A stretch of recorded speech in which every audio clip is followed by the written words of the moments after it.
The blizzard came down off the ridgeline, like it had been waiting all winter to finish something. A lone rider pushed his horse higher into Widow's Pass, snow driving sideways, the trail already gone beneath them. He didn't slow. He didn't turn back. The horse knew first.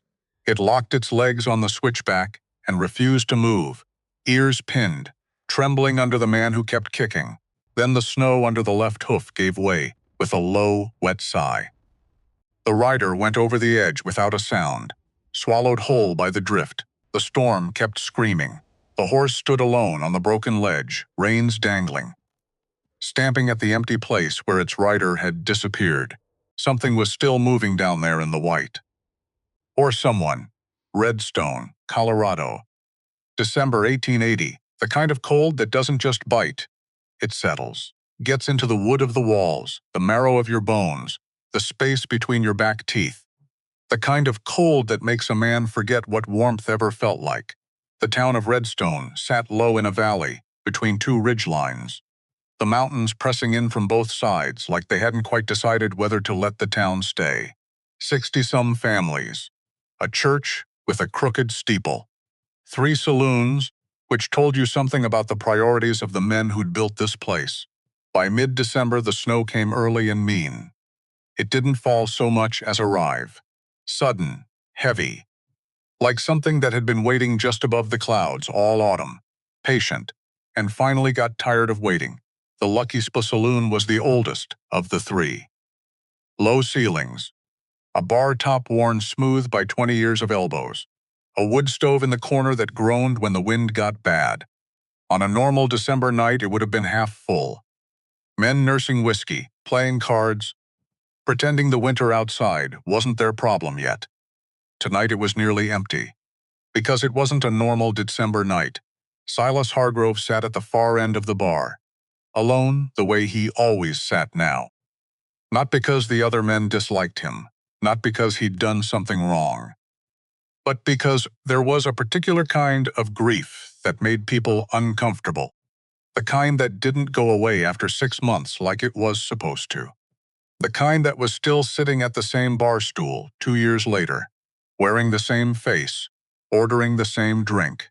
Nobody knew what to say to a man like that. So they left him be. He was 38 years old. Looked older tonight. His face was the kind that had been handsome once and was still striking now, but in the way a weathered fence post is striking. Something that used to hold things up, still standing, but you could see the strain in every line of it. The glass in front of him was mostly empty. The bottle beside it was mostly full. He wasn't drinking to get drunk tonight. That would have required wanting something. Wanting anything. He was drinking the way a man breathes in thin air. Automatically.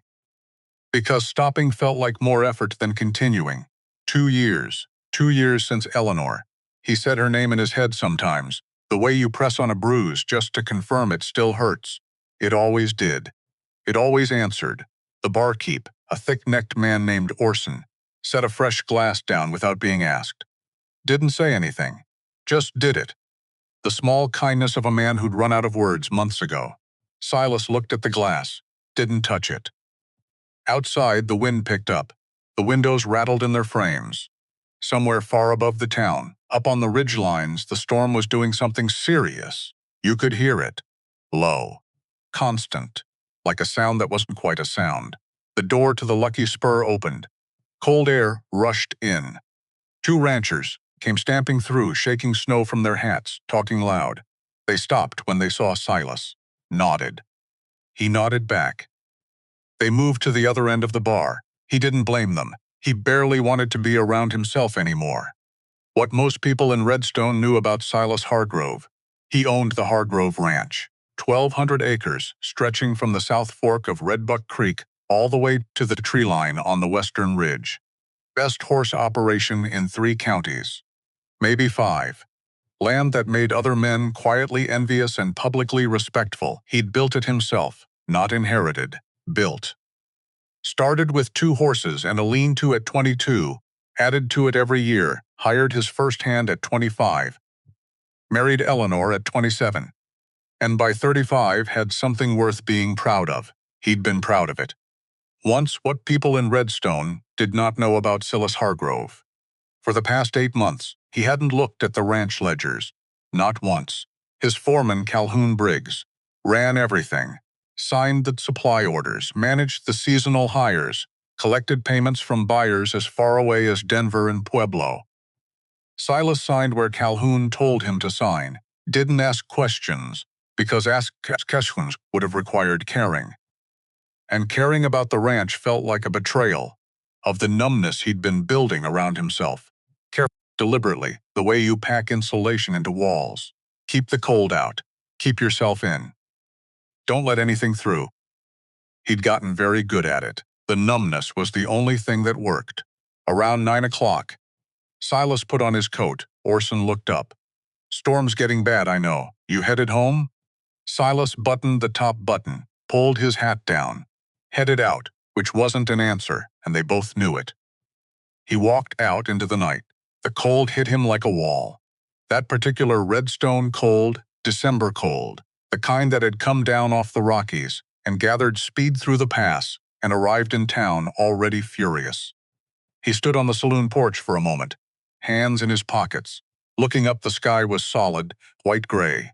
No stars, no moon, just cloud and snow and the faint groan of the wind through the pine brakes on the ridge. His horse, a big roan gelding named Cannonball, was tied at the rail.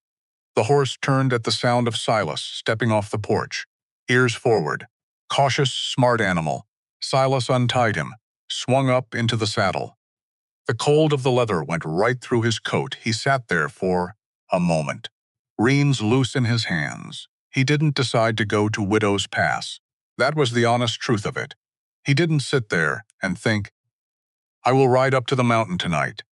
He didn't think anything, really. He just stopped keeping himself from going. There's a difference, a fine one. But it matters. Cannonball shifted beneath him. Silas gave him the slightest pressure with his knees. The horse moved north, toward the mountain. Widow's Pass started gentle and then stopped being gentle very quickly. The trail wound up through a stretch of lodgepole pine, switchbacking twice, before it hit the first real elevation. In summer, it was a clear ride. Steep, but clear. In a storm like this one, it was something else entirely. The snow was coming sideways now, not falling, driving, pushing into every gap in his collar, every crease of his gloves, the exposed skin above his scarf. Cannonball put his head down and kept moving, because that horse had been through worse, and trusted his rider, which was more than Silas deserved tonight. Halfway up the pass, the trail curved around a granite outcrop and opened onto a narrow ledge with a view down into the valley. Silas had ridden this trail 100 times. He knew the view. On clear nights, you could see every light in Redstone from here, laid out below like scattered embers. Tonight there was nothing. Just white and dark and wind. He kept going.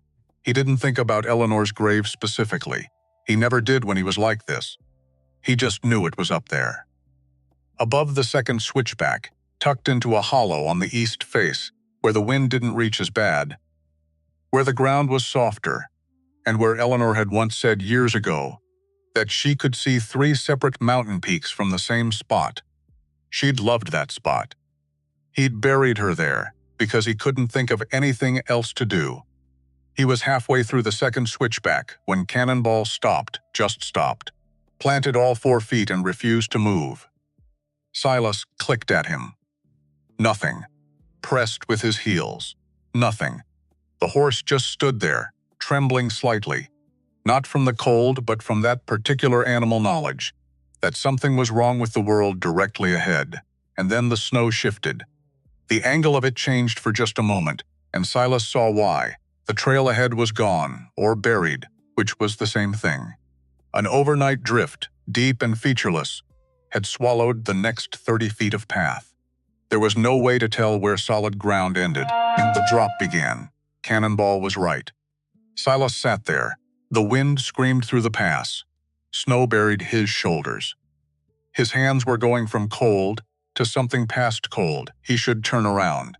He should turn around and go back down and go home and sleep and do this again tomorrow and the day after that, and keep doing it until Until what? Until he didn't have to anymore. Until the ranch was paid off and his back gave out and his hair went all the way white and he died in his sleep in a bed with no one in it. He sat there too long. That was the problem. Later, he would not be able to tell anyone exactly what happened next. Whether Cannonball spooked at something in the trees, whether the snow beneath the horse's left front hoof gave way, whether Silas himself lost the reins for just a moment because his hands had gone too numb to grip. All of it, none of it. Some combination that happened too fast. The horse lurched. Silas went sideways. He grabbed for the saddle horn and missed, and then he was falling, and then he wasn't falling anymore because the snow had stopped him. A deep drift on the uphill side of the trail, soft and sudden, swallowed him without ceremony. He lay there, fix turned sideways in the snow. Cannonball was above him, back on the trail, snorting, stamping, panicked but unhurt. Silas tried to push himself up. His left arm didn't answer. Not broken. He'd know the difference, but the impact had done something to his shoulder, and the cold had done something to everything else. And when he tried again, his legs slid out from under him, and he went back down. The snow was cold. Obviously it was cold, but there's a point, somewhere past the shivering, past the real cold, where it stops being cold and starts being something almost like warmth. Something almost like being let go of. Something almost like he didn't finish that thought. He was asleep before he finished it. Wren Calloway had been on the mountain since before the storm. She'd gone out in the afternoon to check her trap line. 4 snares set in the timber above the cabin, running along the creek bed where the rabbits moved in winter. She'd pulled 2 rabbits and reset the snares, made it back through the second growth before the snow really came down. Stacked another armload of wood under the lean-to overhang. She knew this mountain, the way most people know their own kitchens, without having to think about it. Which drawer, which shelf, which step creaks. She was 23 years old. She was also, by any honest measure, enormous, 6 feet and 8 inches from heel to crown. Built across the shoulders, like she'd been designed for something more demanding than ordinary life. Her hands were large enough that a man's hand disappeared inside them when she gripped one. Not that many men offered. Her boots were custom made by a cobbler in Pueblo who'd taken her measurements without saying a word and charged her triple without batting an eye. She had dark hair that she kept braided back and gray eyes that noticed things. Mostly she noticed things people didn't know she was noticing. 4 years ago, at 19, she'd come up to Widow's Pass alone. Loaded a mule with supplies, tools, 2 crates of books, and the particular kind of silence that comes from having already said everything that needed saying to everyone who'd needed to hear it. She'd found the cabin, abandoned, half-collapsed, and spent the first month rebuilding it. Nobody had come to check on her. She hadn't expected them to. The people of Redstone had decided what she was a long time ago. They'd decided it when she was 13 and came back from a summer on her uncle's farm 6 inches taller than any of the boys. They'd confirmed it when she was 16 and picked up a loaded wagon axle to reposition it, while 2 grown men stood watching. They'd finalized it when she was 18, and her father's younger brother, at the reading of the will, looked at her across the lawyer's desk and said quietly but clearly that no one in the territory would take seriously a business run by a woman who looked the way she looked. He'd taken the land instead. She'd taken the mountain. It suited her better. She was inside the cabin when she heard Cannonball. The horse, to be specific. Not immediately, not the way you hear something you're listening for. But there was a sound in the pass above through the wind that was wrong. That had a particular rhythm to it. Hoof beats. Stamping. Not moving. The sound of an animal that was frightened and confused and had stopped because it didn't know what else to do. Wren set down the piece of harness leather she'd been repairing, put on her coat, her heavy gloves, her boots, took the lantern from the peg, went out into the storm. She found Cannonball first. He was standing at the edge of the trail, reins dragging, snow piling on his back and mane, stamping every few seconds in a circle of agitation. When Wren came close, he pinned his ears back, not in threat, in warning, telling her something. Looking down the uphill bank, she looked. The lantern light caught the shape in the snow. A man's boot. The line of a leg. A dark coat going white under the drifting. She went down the bank without hesitating, sank to her knee in the drift. Got both hands under his shoulders. Found a pulse in his neck. Faint, but there. The way a candle flame is still there, even when the wind is doing everything it can. She looked at him. She recognized him, Silas Hargrove. The man who owned the biggest ranch in the valley. The man whose name went on the line of every important document in 3 counties. The man whom Redstone looked at with that particular combination of envy and deference reserved for people aboard who have more than they need. She looked at him lying in the snow with his face going gray and his lips going pale, and she thought, well, this is something. And then she picked him up. She was strong enough to do it without much trouble, which was a fact about herself she'd stopped finding remarkable around age 15. He wasn't a small man, wide through the chest, heavy boots, a good wool coat now soaked through and weighted with ice.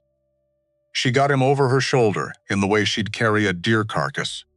Out of the timber, efficient, careful to keep his head from swinging. She caught Cannonball's trailing reins with her free hand, walked back down the pass. The wind was brutal. She leaned into it the way she'd learned to, not fighting it, just accounting for it, like you account for a steep slope or a fast creek. The lantern swung in her grip. Snow made a wall of white beyond it. She kept walking. The cabin was 20 minutes down the trail. It took her 35 in this weather. She could feel his breathing against her back, shallow, too shallow, but still there, still there. When she reached the cabin, she got the door open with her elbow. Got him inside. Laid him on the cot with the wood stove with the particular care you use with something that might break, even when it doesn't look breakable. She tied Cannonball under the lean-to with her own horse. Gave him hay. Checked his legs. Nothing damaged, just frightened. She rubbed him down with a grain sack until he stopped trembling, back inside. The cabin was 1 room. Not small, exactly, but specific. Everything had its place and everything was in it. A wood stove along the east wall, the cot beside it. A work table along the west wall, scarred and useful. A shelf above it running the full length, tools, jars. A row of books that started with a Colorado land survey and ended with a battered copy of Euclid's Elements. Because Wren believed geometry was the honest language of the world, and most people were just too lazy to learn it. She built the fire up high, pulled off his coat, his boots.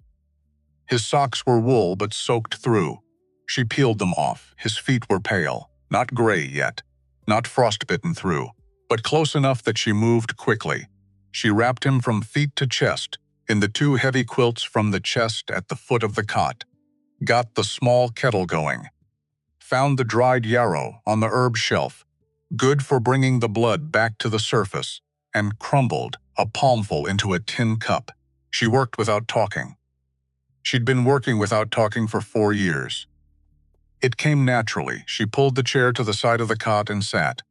Watched the rise and fall of his chest, counted it, timed it, waited for it to deepen, waited. He came back slowly. First the fingers moved. Then a long shudder went through him, the body's belated alarm.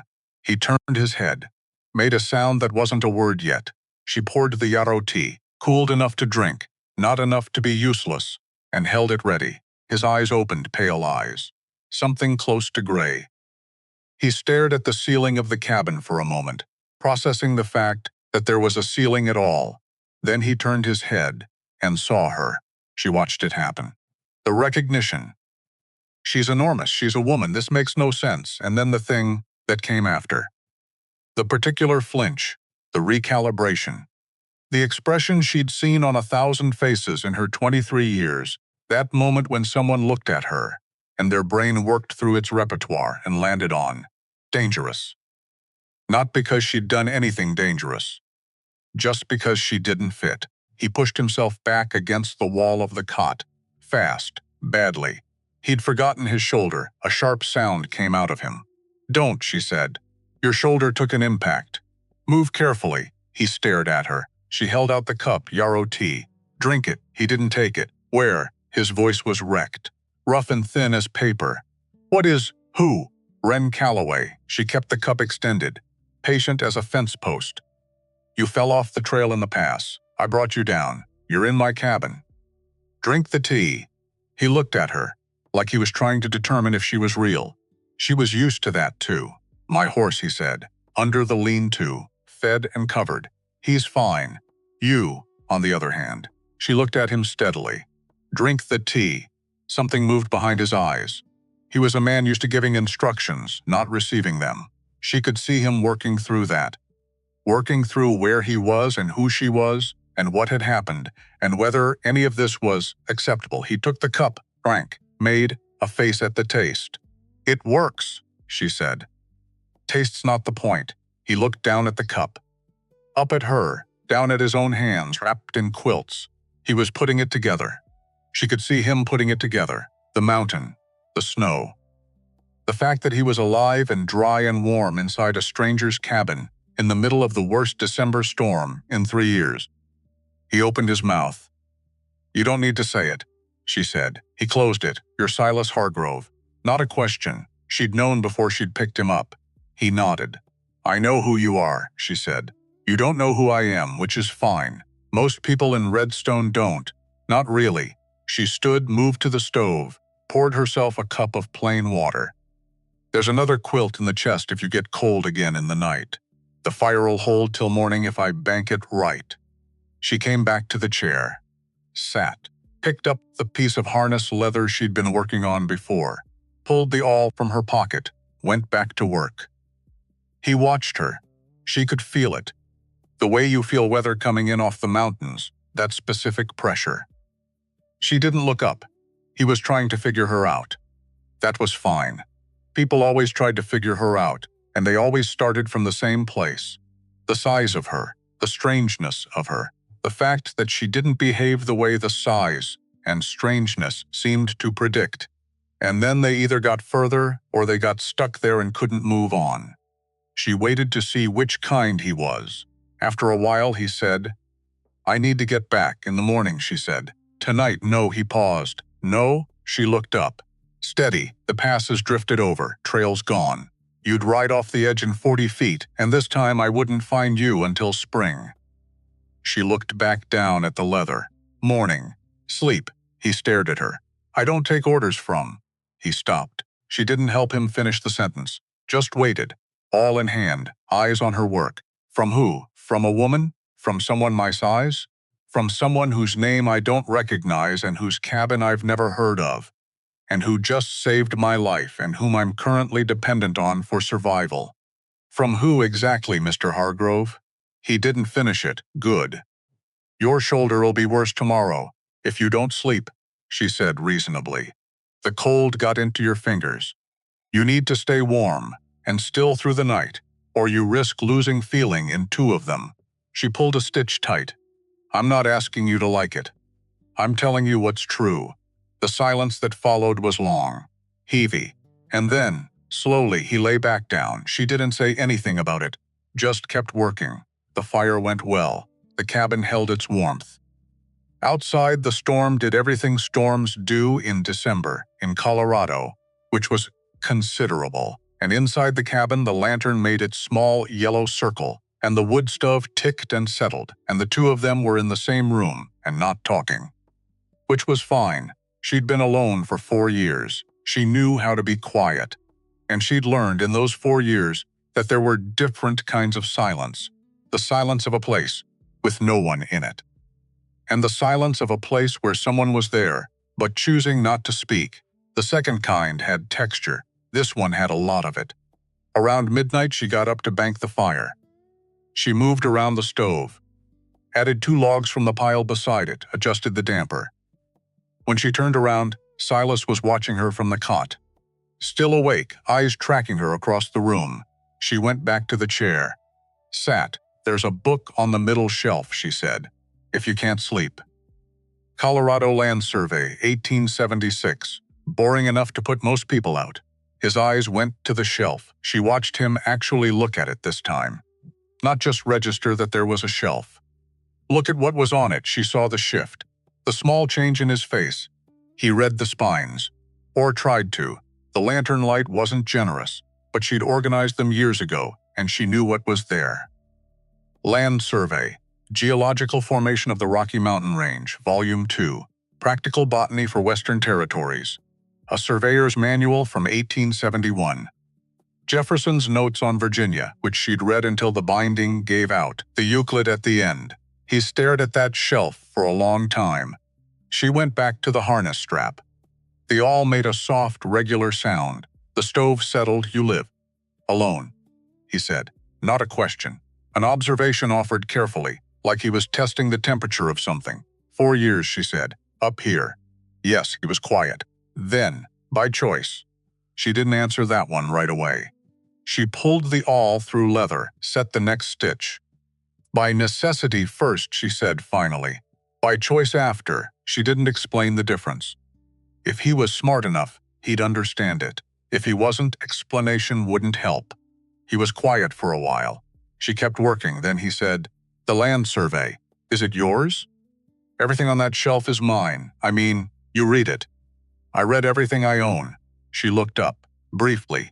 Otherwise, what's the point of owning it? He seemed to think about that. The geological one, he said. Volume 2. There is no Volume 1. Nobody seems to know where it went. I read Volume 2 first and then decided maybe that's the better order anyway. You understand things better when you start from the middle. That surprised him. She could see it surprise him. He didn't say anything after that. But he stopped watching the ceiling and started watching her hands. The work, the rhythm of it, the steadiness. Like something about the regularity of it was settling something in him that the whiskey and the cold and 2 years of grief had been working to unsettle. She didn't point it out. Around 1 in the morning he was asleep. She stayed up until 2, making sure the fire held, making sure his breathing stayed deep and even, and wasn't doing anything it shouldn't do. Then she went to the bedroll she'd laid out by the stove. She'd given him the only cot, without a moment's consideration, because that was the obvious thing to do, and lay down. Outside, the storm blew itself out slowly, gave up, the way storms do. By the time gray light came through the frost on the windows, the wind was gone, just silence, and snow. Morning, she was up first. Obviously had the kettle on and the fire rebuilt before he stirred. Made coffee, real coffee, a luxury she allowed herself. The one concession she made to the town every 2 months when she rode down to buy supplies. She was pouring her second cup when she heard him shift on the cot, a sharp intake of breath as his shoulder reminded him where he was. Coffee's made, she said, without turning around. A pause. How? Same way coffee's always made. She poured a second cup. Set it on the work table within reach. He sat up slowly. She could hear the effort of it. He got his feet on the floor, worked his way to standing, stood there for a moment, taking inventory of what hurt. Everything, she guessed. But survivably, he made it to the table, sat on the bench, wrapped both hands around the cup. She sat across from him with hers. In the daylight, with the storm gone, and the world outside white and new, the cabin looked different. Smaller, maybe, with 2 people in it, or more precisely populated. More like a place where things happened. He looked different too, less like a man the mountain had tried to kill. More like a man who'd slept hard, for the first time in a while, and was cautiously surprised by it. He looked at the shelf again. She let him look. You know the Callaway land, he said suddenly. The parcel southeast of town used to be Callaway land. She didn't answer. It's not anymore, he said. No, she drank her coffee. It's not. He was careful. She'd give him that. He didn't push, just left it there between them, a door he'd cracked open, waiting to see if she'd walk through it. She didn't. Not today. Today wasn't the right time for that story. Your horse needs his shoes checked, she said instead. Left front was wearing crooked when I brought him in. I'll look at it before you go. He stared at her. You shoe horses. I do a lot of things. I run a horse operation, he said slowly. 1,200 acres. We've got a full-time farrier, I know. Everyone in 3 counties knew about the Hargrove Ranch. How are the backs doing on his current shoes? He blinked. I don't know. Calhoun handles that. Calhoun Briggs? He's my foreman, she nodded, said nothing. Drank her coffee. Something about the way she went quiet made him look at her differently. She didn't know if he noticed it himself, but she'd noticed something. 3 months back, from the ridge above the south pasture of the Hargrove Ranch. Something about the way the fence lines on the western edge had been moving. A quarter mile here, a quarter mile there.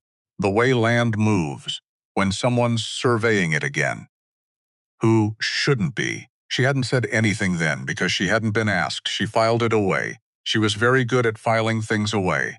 He was on his feet by mid-morning. Moving carefully, but moving. She'd wrapped his shoulder, nothing broken. She was right, but the muscles had taken a hard pull and would complain for a week. She showed him how to strap it across his chest to keep it from swinging. He let her do it. Which she noted, silently, a certain kind of man would not have let her. Would have pulled back, made it awkward, turned practical help into a negotiation about dignity. He just stood there with his coat off and let her work, looking out the window at the snow. The pass'll be open by noon, she said. The drifts from last night settle fast in this sun. You can ride back down by early afternoon. I'll wait then. She'd expected him to say he needed to leave immediately. She was almost surprised. There's oatmeal, she said. If you're hungry, yes. I could eat, so she made oatmeal. With dried berries she'd put up in August, because the winter was long and things needed flavor. She put 2 bowls on the table and sat down across from him again. They ate, and it was strange and ordinary at the same time, the 2 of them eating breakfast in her cabin while the sun worked on the snow outside. And she kept waiting for it to feel uncomfortable, and it kept not. He ate everything in the bowl. Ate it like a man who'd been surviving on whiskey and spite, and hadn't realized until this moment how hungry he was for something real. She saw it register in his face. Something like embarrassment, then something past. Embarrassment. She refilled the bowl without comment. He looked up. You're going to keep feeding me until I accept it graciously, he said. I'm going to keep feeding you until you're fed, she said. Whether you're gracious about it is your own business. He almost smiled. Almost.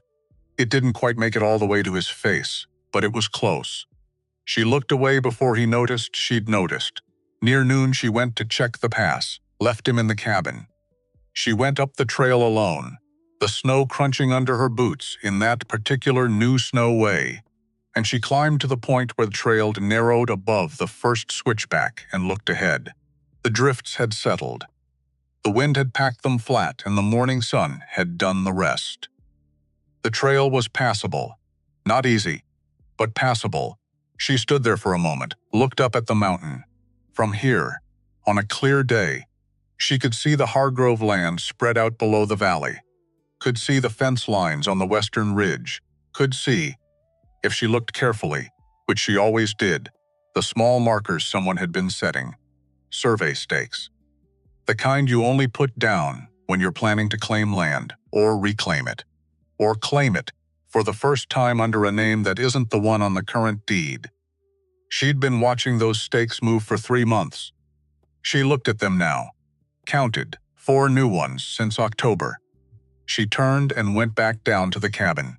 He was standing at the shelf when she came in, not just looking this time. He'd actually taken a book down. The land survey. He had it open on the work table and was bent over it, tracing something with one finger. Careful with his shoulder, she came to stand beside him. Looked down at the page. He was looking at the western boundary maps.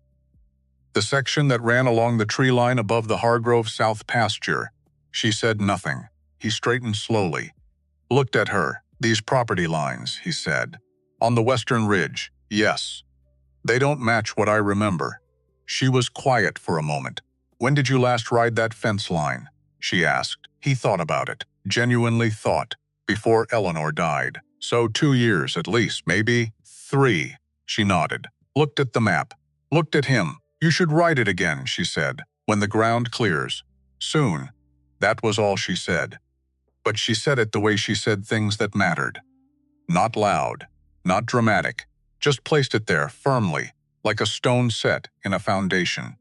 The kind of thing that doesn't move after you've heard it. His jaw tightened, just slightly. He looked at the map again. She could see him doing math she hadn't given him the numbers for yet. Filling in blanks he hadn't known were blanks. The pass is clear, she said. You can go when you're ready. He stood there another moment, looking at the map. Then he closed it carefully, set it back on the shelf in its exact right place, which she noticed, turned to face her. Miss Calloway, he stopped, started again. I said some things last night, when I first woke up. You did, I don't. He stopped again. The word cost him something. I'm sorry. She looked at him for a moment. He held it, didn't look away. I've heard worse, she said. From people who weren't half frozen and 3/4 lost. She went to the peg and got his coat, dried now, aired out, held it out. Coat, he took it. Your horse is in good shape, she said. I checked the shoe. Needs attention in a week or two, but it'll hold for the ride down. He put his coat on. Slow with the shoulders, she waited. I could send someone up, he said. 2. I don't need anything sent. To say thank you. Properly, she looked at him. You just said it. Properly, he seemed to struggle with the simplicity of that. Like the machinery of how gratitude was supposed to work, the gift and the countergift and the social transaction of it had just been quietly set aside, and he didn't know what to do when there was nothing left to negotiate. She opened the door for him. The day outside was cold but still. The light on the snow was brilliant, almost painful. He stepped out onto the porch, stopped, turned back. Calloway Land, he said. The southeast parcel, she waited. I know the name, he said. I knew your father. She said nothing. He was a good man, Silas said. Whatever happened to his land was. He stopped. Something moved behind his eyes. I didn't pay enough attention to a lot of things. For a long time, she held the door. Maybe start paying attention again, she said. Before it gets harder, he looked at her. A long moment. Then he nodded, once. The way men nod when they mean something by it. She watched him go to the lean-to, untee cannonball, mount up, slow and careful, favoring the shoulder, sit in the saddle and look back at the cabin one more time. She stood in the doorway. He touched the brim of his hat. Then he turned the horse toward the trail and rode down the mountain. She watched until the trees took him. Then she went inside, picked up the coffee cup he'd left on the table, stood there holding it for a moment. The fire crackled. The mountain was quiet. She set the cup down, picked up her awl, went back to work. He was gone, and the cabin was the same as it had always been. One room, one shelf, everything in its place, except the place at the work table where he'd stood, bent over the survey map, tracing the boundary lines with one careful finger. That spot felt different now. Occupied, somehow, even empty. She noticed it, the way. She noticed things, without judgment, just accurately. Filed it away with everything else. Outside, the sun was bright on 4 inches of new snow, and on the western ridge, just visible from the cabin window. If you knew where to look, 4 small survey stakes stood in a line along a fence. That wasn't quite where it used to be. Wren Calloway looked at them for a long time. Then she put on her coat and went to go count them properly. 2 days. That was how long it took for Redstone to know. Not the truth. Towns don't spread truth. They spread the shape of truth, the silhouette of it. Something that looks right from a distance and falls apart the moment you get close enough to check. What Redstone spread was this.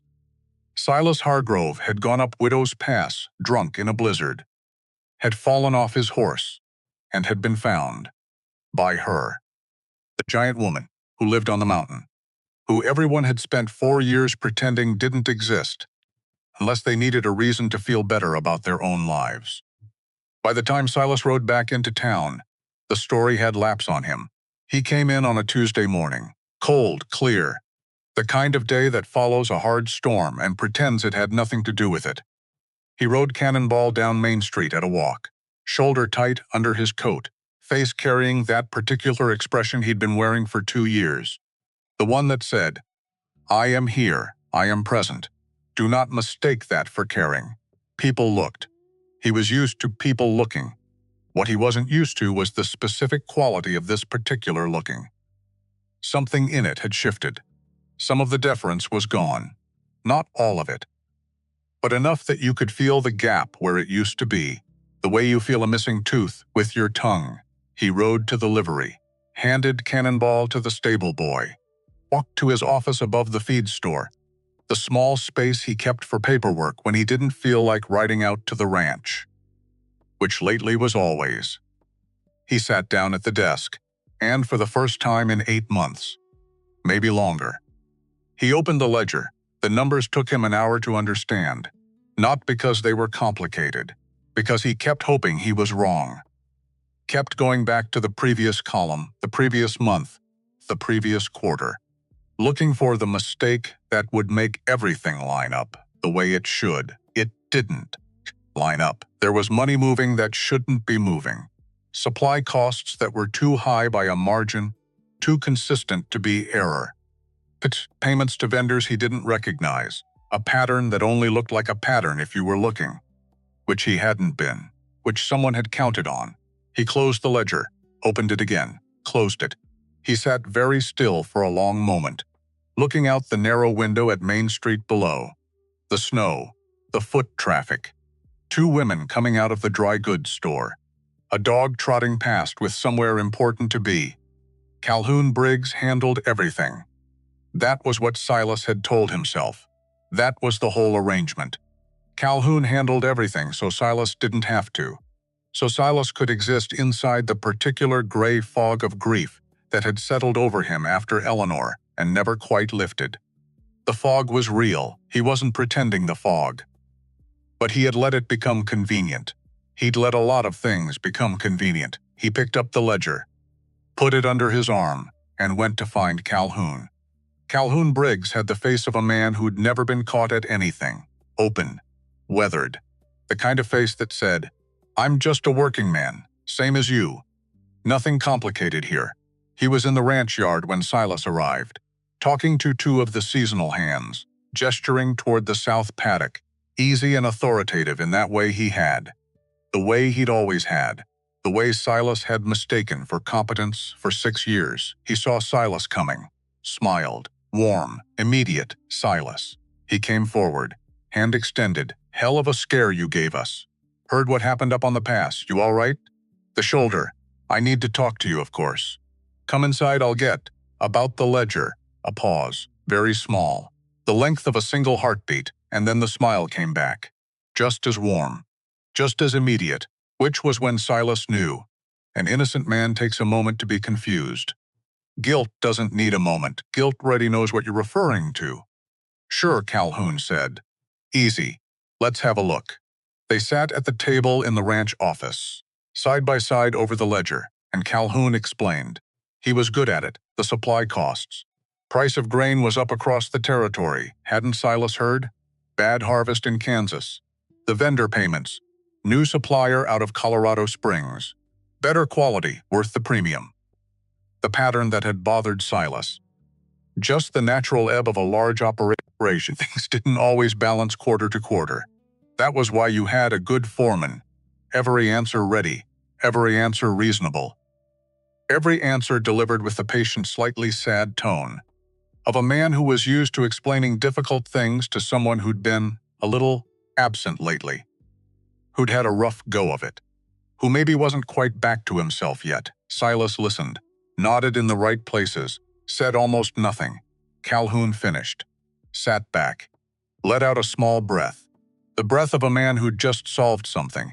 "I know it looks confusing if you haven't been keeping up with the day-to-day," Calhoun said. Not unkind, almost gentle, but everything's in order.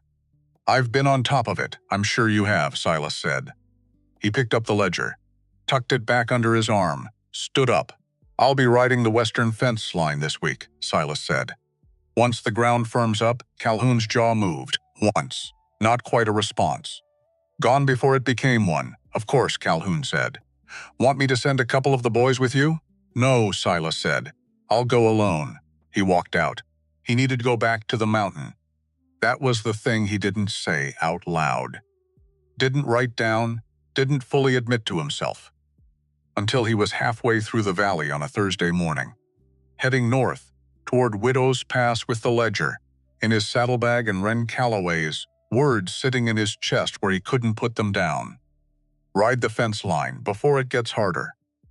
She'd said it without explanation, the way she said everything, placed carefully, no ceremony, take it or leave it. He'd been taking it apart ever since, turning it over, because she'd been looking at that map with those gray eyes, steady and exact, and she'd known something she hadn't said yet.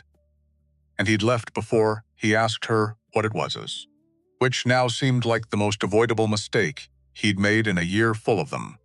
The pass was clear in daylight, the trail well-defined.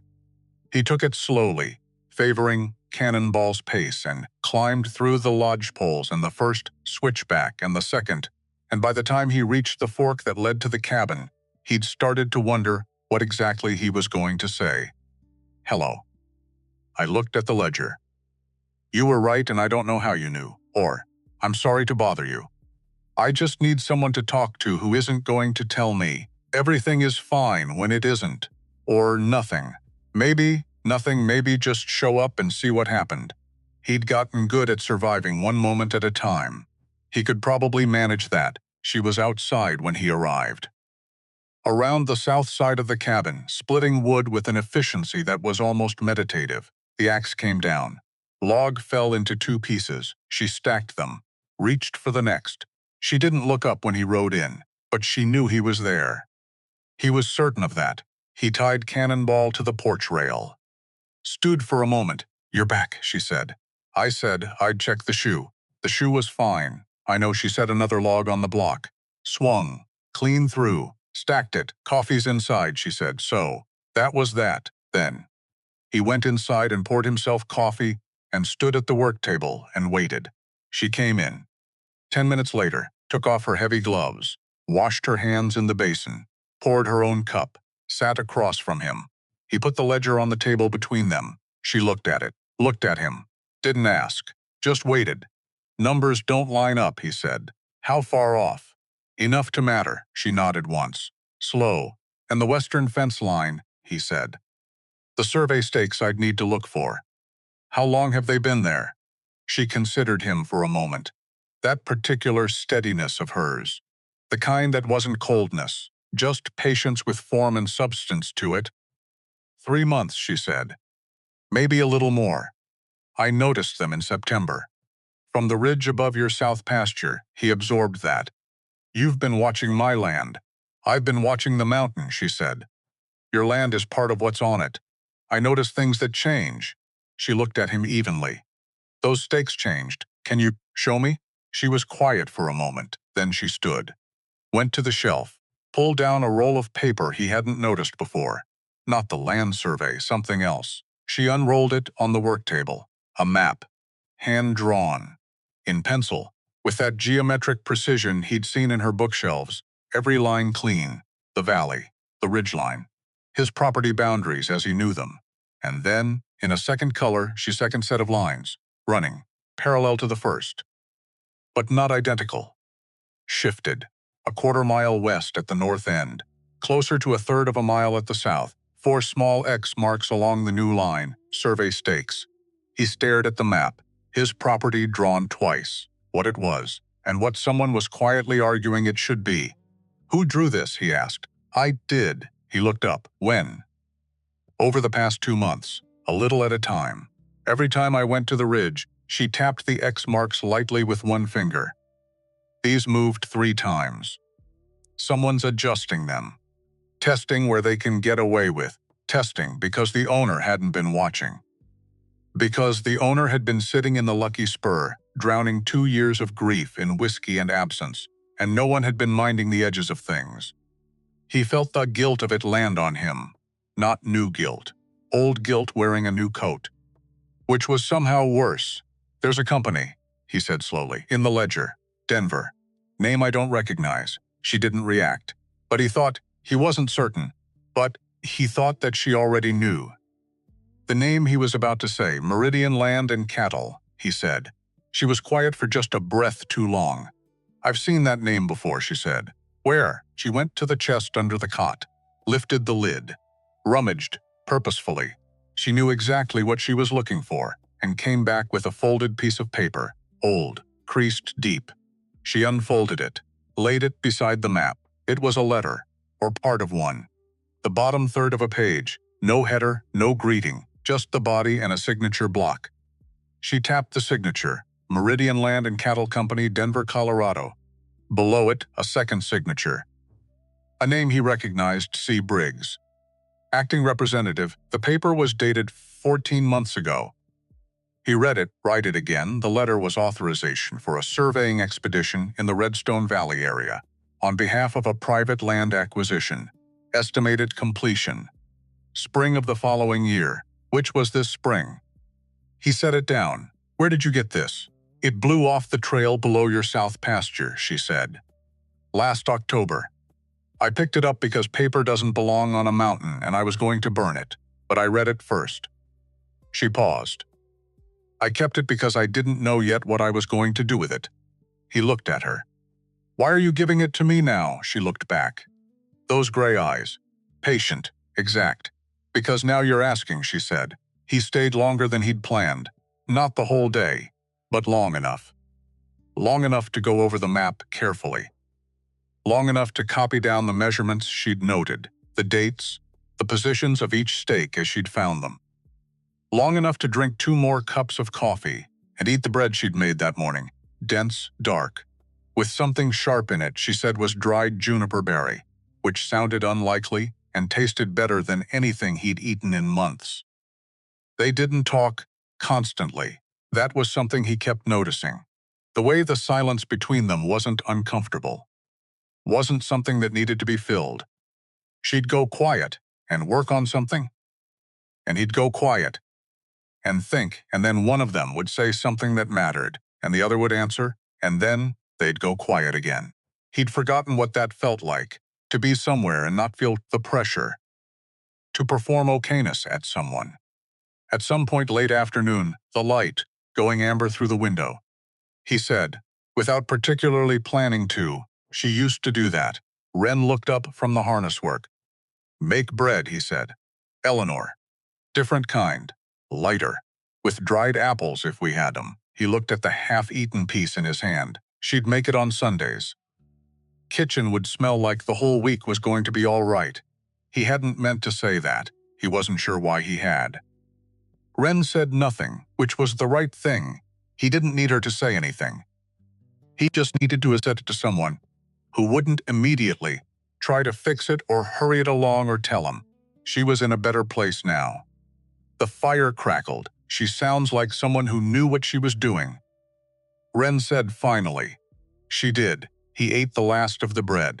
"She always knew what she was doing, more than me, mostly. Most honest men say that about the women they loved." He looked at her. She was looking at the harness, not at him, not making it a moment, just saying the true thing and letting it be true.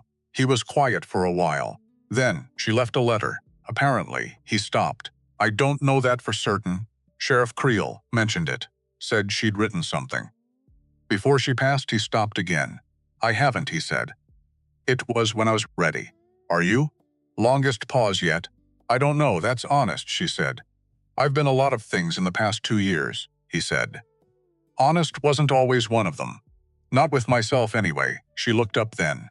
Directly. "It's not a small thing," she said. "To admit that, it feels small.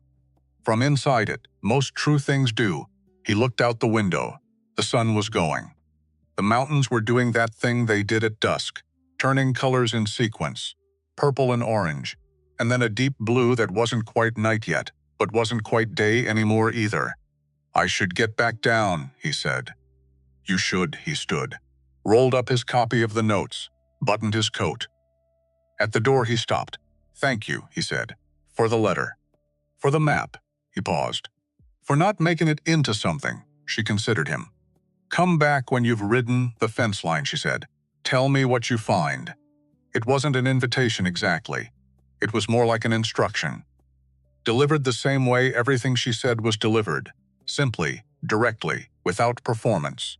He nodded, went out, rode down into the valley as the last light left the mountains. He rode the western fence line on a Saturday, alone. As he'd told Calhoun, he went out at dawn. The ground was firm, the air cold and dry. He took Cannonball along the fence from the south corner of the property, moving north, checking each post, each line of wire. The ranch hands he passed nodded and went about their work. Nobody followed him. He found the first stake, 2 miles up, just inside the fence line. A wooden post, recently driven, with a surveyor's ribbon, red and white, tied to the top. It wasn't on Hargrove land by his deed. It was on Hargrove land by the fence as it currently stood, the fence that Calhoun maintained. He kept going, found the second stake a half-mile north, the third a quarter-mile after that. All inside the fence, all recent, all matching exactly the X marks on Wren's map. He sat in the saddle at the third stake and looked north toward the tree line. The morning was absolutely still, no wind. Just the cold and the white and the skeletal pines and the sound of Cannonball's breathing. Someone was redrawing his land, slowly, carefully, a little at a time. The way you do something when you don't want anyone to notice until it's done. He thought about Calhoun's face across the table, the explanation flowing smooth and easy, each answer clicking into place, the patient, slightly sad tone. The offer to send the boys with him, and underneath all of it, that single heartbeat of a pause. When Silas had said ledger, he pulled the stake out of the ground, put it across his saddle, rode north to find the fourth one. He came back to town with 4 survey stakes, went directly to the sheriff's office. Maddox Creel was at his desk when Silas walked in and laid the 4 stakes on the table in front of him, one after another, like cards. Creel looked at them, looked at Silas. Western fence line, Silas said. Inside my boundary. Recent. Creel picked one up, turned it in his hands. Set it down, Creel said. Silas sat. Creel was 55 years old and had been the sheriff of Redstone for 15 of them. He had the face of a man who'd heard most things, who'd learned not to be surprised by the gap between how people presented themselves and what they actually were underneath. He looked at the stakes for a long time without speaking. Meridian Land and Cattle, Silas said. Denver. You know it? Creel was quiet for a moment. I've seen the name, he said. Calhoun Briggs is acting representative. I have a letter. Creel nodded slowly, like a man confirming something he'd half suspected and hadn't wanted to be right about. How long? Silas said. I don't know how long, Creel said. There've been things, pieces, nothing I could put together until now. He looked at Silas. You've been hard to reach, Silas. For a while, that landed where it was supposed to. I know, Silas said. I'm not saying that too. I'm saying it because it matters. For what comes next, you need to be reachable now. You understand what I'm telling you? Yes. Creel looked at him for another long moment, reading him, checking whatever it was he needed to check. Then he stood, went to the cabinet behind his desk, opened the bottom drawer, took out an envelope. It was old. The paper had gone the color of cream, left too long. The seal on the flap had been closed for 2 years, by the look of it, but never opened. He held it out. Eleanor gave me this, Creel said. Before she passed, asked me to keep it for you. Said to give it when I thought the time was right. He set it on the desk between them.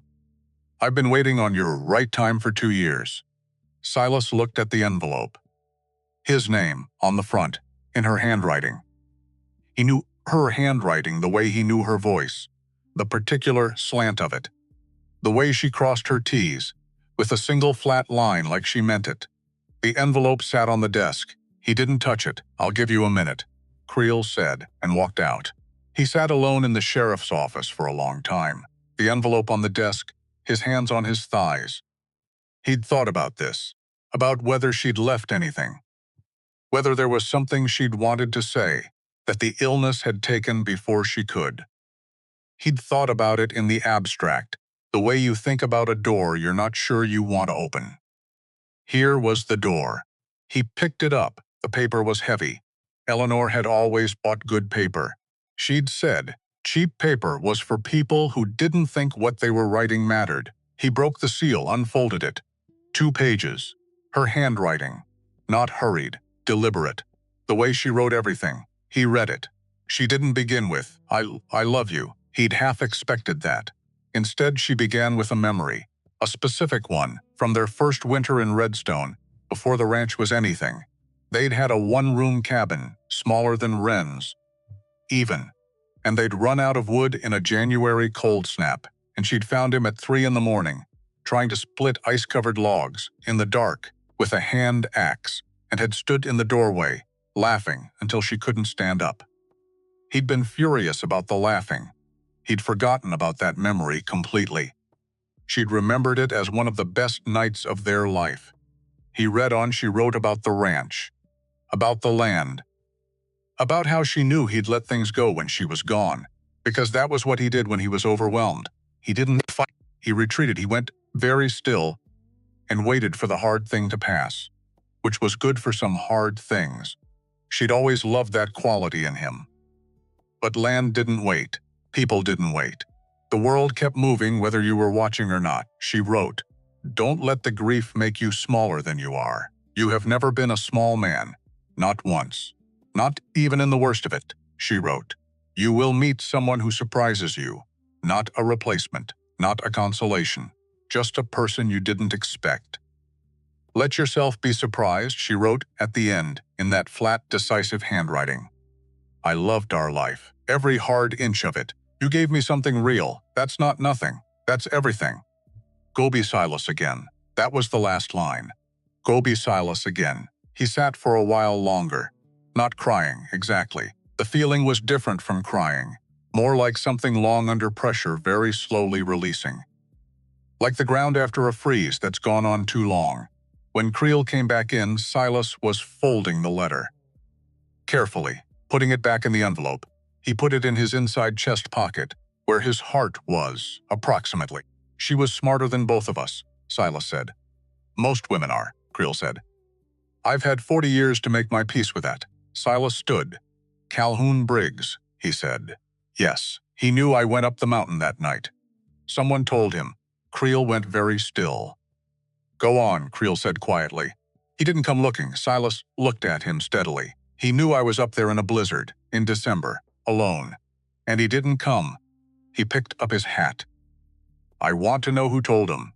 And I want to know what he did with that information." Creel picked up one of the survey stakes from the desk. Turned it in his hands. "I'll make some inquiries," he said. "I'd appreciate that." Silas put his hat on. Started for the door. "The Calloway girl," Creel said behind him. Silas stopped. "She gave you the letter and the map." Creel was quiet for a moment. "Her father was a good man. What happened to his land?" He stopped. "I should have done more about that. At the time, you can do something about it now," Silas said, and walked out. 3 days later, Redstone changed its tone. It started small, the way it always did. A comment in the general store. A remark at the feed counter. Someone had heard, from someone who'd heard from someone else. Naturally, that Silas Hargrove had been going up to Widow's Pass. More than once. To see that woman up there, the giant one, the strange one. People talk because people need to explain things they don't understand. And what they couldn't understand was why Silas Hargrove, with his name and his land and his history in this valley, would keep going back up a mountain to sit in a one-room cabin with a woman that Redstone had spent 4 years collectively deciding was not their kind of person. So they found an explanation. She had something on him. Obviously, something had happened on that mountain. Something he wasn't telling anyone. You didn't just go back, not multiple times, not when you were Silas Hargrove. Unless something had hold of you that you couldn't shake. Calhoun Briggs helped that story along. He didn't spread it himself. He was too smart for that. He found the right people to suggest the right things in the right company. He had a gift for it, for making an idea feel like it came from the room rather than from him. A word here, a raised eyebrow there, a careful pause at the right moment. What a shame. After everything Silas has been through, the grief must have done something to his judgment. You can't blame a man for not being himself. But someone should probably step in. Someone who's been holding things together around here.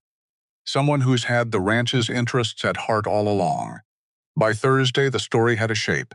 The shape was, Wren Calloway was dangerous. And Silas Hargrove was compromised. She heard it on a Friday, from Ruth Abbott, the only woman in Redstone who'd ever spoken to her, without either pity or hostility, who ran the small apothecary on the east side of Main Street, and who occasionally climbed the trail to Widow's Pass in summer to buy dried herbs from Wren at fair prices without making a performance out of it. Ruth came up on a Friday with a jar of salt and a look on her face that had news in it. They sat on the porch. Ruth told her. Wren listened. The whole story, the gossip, the shape it had taken, what people were saying about her, and what people were saying about Silas. The way Calhoun's name moved through it without ever being attached to it. Invisible but present, like a current underwater. When Ruth finished, Wren sat for a moment. How bad, she asked. Bad enough that some of the men were talking, last night at the Lucky Spur. About coming up here, Ruth looked at her carefully. To tell you to stay away from him. Wren looked out at the valley. I see, I don't think they'll actually. They might. Wren said it simply, not with fear. Just with the particular knowledge of someone who'd been underestimated enough times to have stopped being surprised by what people would do when they thought they had permission. It doesn't matter. It matters, Ruth said firmly. It matters to me. Wren looked at her. Something shifted in her face. Something small but real. I know, she said. I know it does. Ruth left her the salt and a small bundle of news from town. The practical, useful kind. Prices, supplies, what had come in on the last freight wagon. They sat together a while longer, in the way of women who've learned that sometimes company is the whole point. Then Ruth went back down the mountain. Wren sat on the porch after she left. The valley was spread below. Afternoon light on the snow. Clean and cold and distant. She wasn't afraid of men coming up here. She'd been very clear about that in her own mind, and she was honest with herself about most things. It wasn't bravery. It was simpler than bravery. She'd already lost most of what people threatened to take from her. The land, the belonging, the ordinary comfort of being seen as a regular person in a regular town. Those were gone. What remained was the mountain. The cabin, the work, the books, the particular silence of a life lived on your own terms. They could threaten that, but threatening and taking were two different things. She went inside, made dinner, slept. They came on a Saturday night. 4 of them. She heard them before she saw them. Horses on the lower trail, loud, with that particular loudness of men who wanted to be heard coming, making noise on purpose. Loud on purpose, the kind of arrival that announced itself. She didn't bolt the door. That would have looked like hiding. She put her coat on, lit the lantern, and went out on the porch. The 4 men came into the clearing, stopped their horses, looked at her. She was taller than all of them on horseback, and she was standing on the ground. She'd thought about that. Whether to stay inside.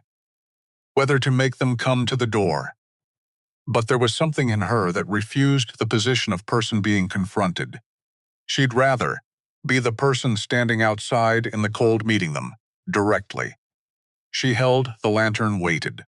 The man in front, she recognized him, a rancher from the south end of the valley. Not a bad man, really. A man shaped by his company and his time. Cleared, Miss Trot. That's me, she said. We're here because. I know why you're here, she said. Not loud. Not aggressive.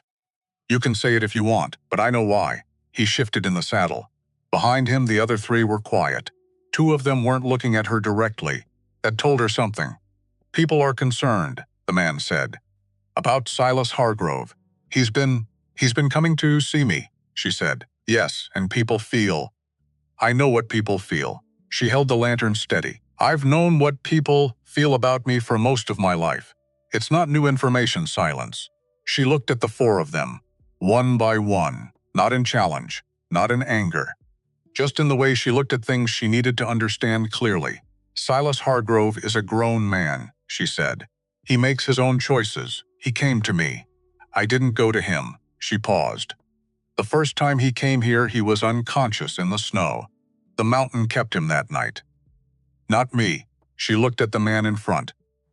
Whatever story you've been told about what's happening on this mountain, I'd be careful about who told it to you. And what they stand to gain. The man was quiet. One of the others, younger, toward the back, looked at the ground. We're not. The man in front stopped. Started again. We're not here to cause trouble, I know, she said. That's why this is going to end the way it's going to end. Nobody moved for a long moment. The cold pressed in around the lantern light. And then, slowly, the man in front turned his horse. One by one, the others followed. They rode back down the trail. No ceremony, no conclusion. Just men leaving a place they had come to with a shape of purpose that had gone flat the moment they arrived. She watched until the sound of hooves was gone. Then, she looked out at the valley. Then she went inside. She wrote a note. This was unusual for her. She didn't write notes. She didn't write much at all, outside of her maps and observations. Writing to someone implied a relationship with continuity, and most of her relationships didn't have continuity. They had a single encounter, and then a long silence. This one was different. She kept the note short. 4 lines. People came to the mountain last night. They left. I'm fine. You should talk to Creel about who sent them. She didn't sign it. He'd know. She rode down to the livery at dawn on Sunday and paid the stable boy 2 bits to take it to Silas's office. Then she rode back up. Silas had the note by mid-morning. He read it standing in the middle of his office. Coat still on, hat still in his hand. He read it twice, 4 lines. Factual. No drama, no accusation. Just, this happened. I'm fine. Here's what you should do next. He thought about her standing on that porch. In the dark. With the lantern, those gray eyes and that stillness. Meeting them without apology or performance, just meeting them. He felt something hot in his chest. Not grief this time. Anger. Clean and specific. The kind that sharpens you instead of dulling you. He put on his hat, went to find Creel. Creel had already been busy. He'd been busy since Tuesday quietly.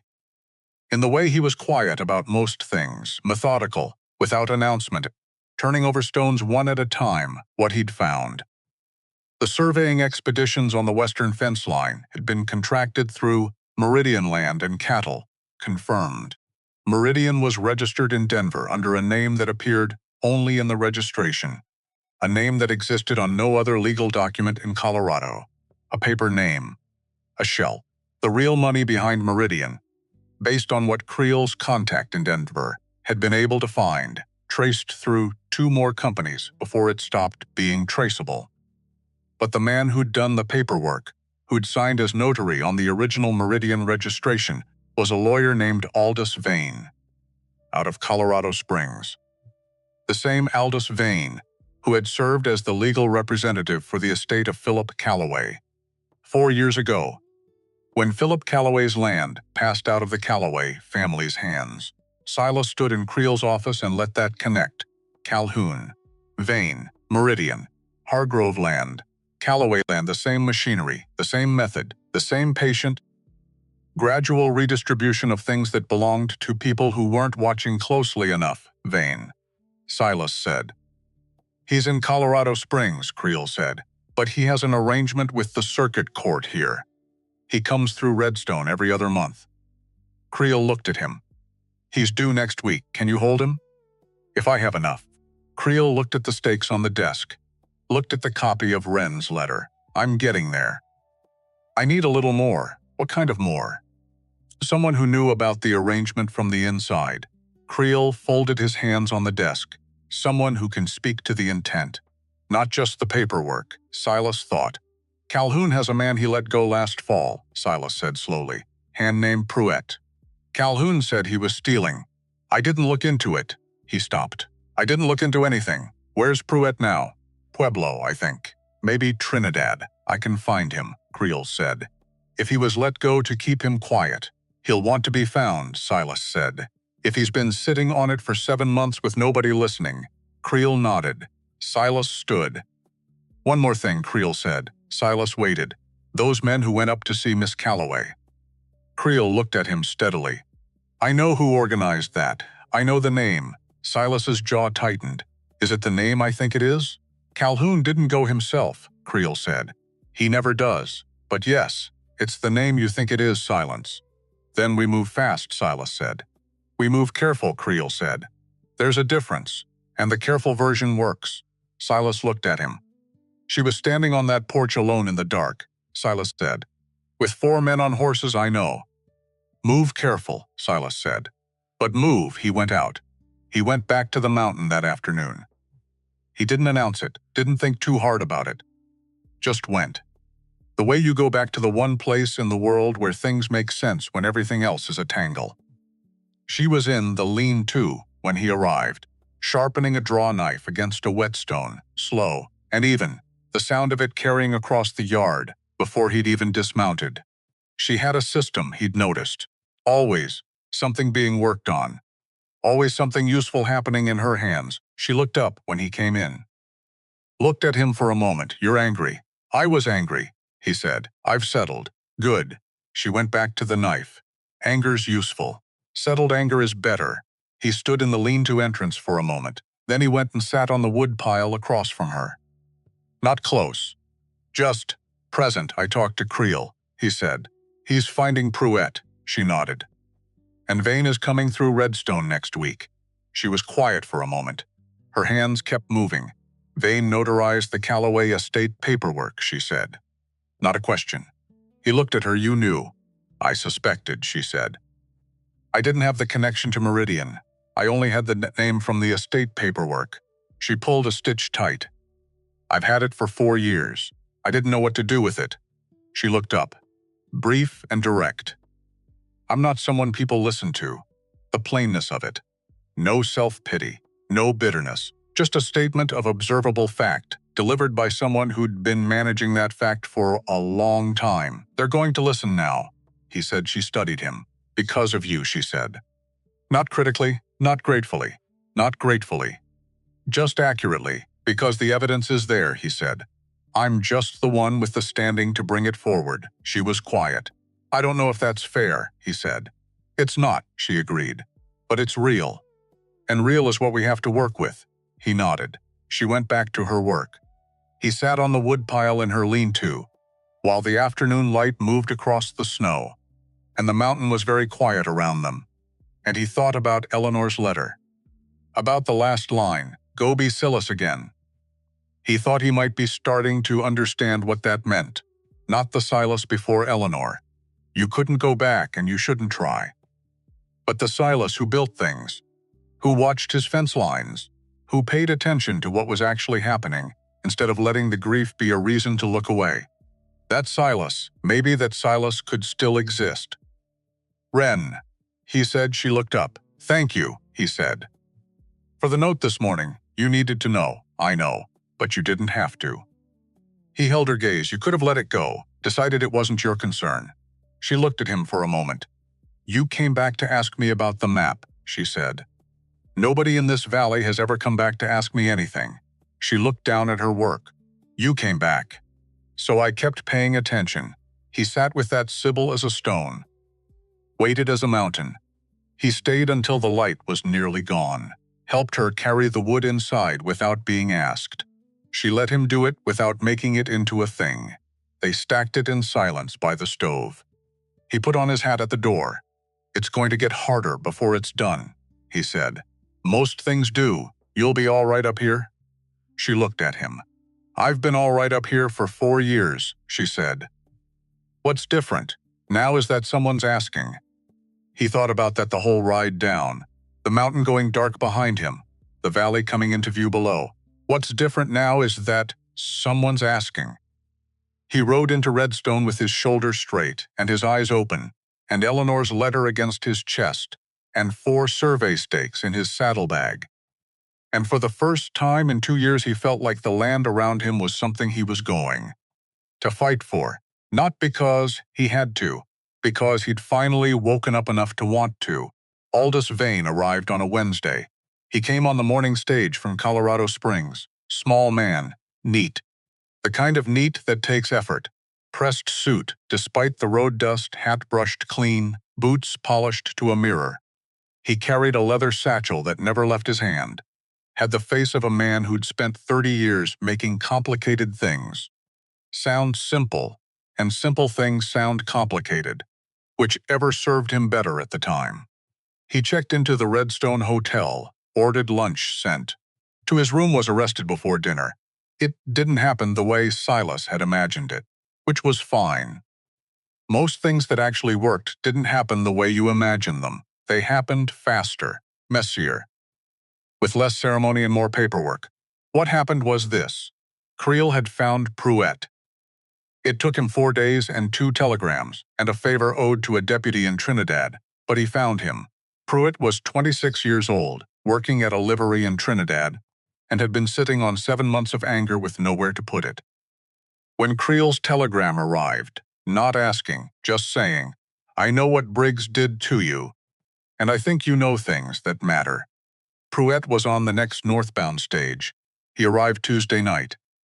He talked for 3 hours, what he knew.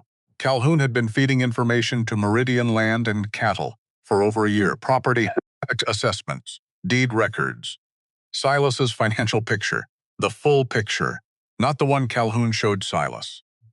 Prairie had carried documents twice, had figured out what he was doing halfway through the second trip, had gone to Calhoun and said so, and been fired by end of day. Told if he talked he'd be run out of the county. He'd believed it. Until now, Creel had enough by midnight. Had Vane's room watched by dawn. When Vane came downstairs for breakfast at 8, Creel was waiting in the lobby. Badge visible. Expression neutral. Aldous Vane. Creel said. Vane looked at him. Looked at the badge. Looked at the door. "Don't." Creel said pleasantly. Vane didn't. Silas heard about it from the stable boy, of all people, who'd heard it from the hotel cook, who'd seen Creel walk Vane across Main Street at 9 in the morning in front of approximately 40 witnesses. By 10 o'clock, Redstone knew. Not the shape of the truth this time. The actual thing, moving through the town differently than rumors moved, heavier. More specific, with names attached. Calhoun Briggs, Meridian Land and Cattle, Aldous Vane. The western fence line by 11, 2 of the ranch hands had come to find Silas. Young men. Uncomfortable. They'd known something was wrong, they said. Hadn't known what. Hadn't felt like it was their place.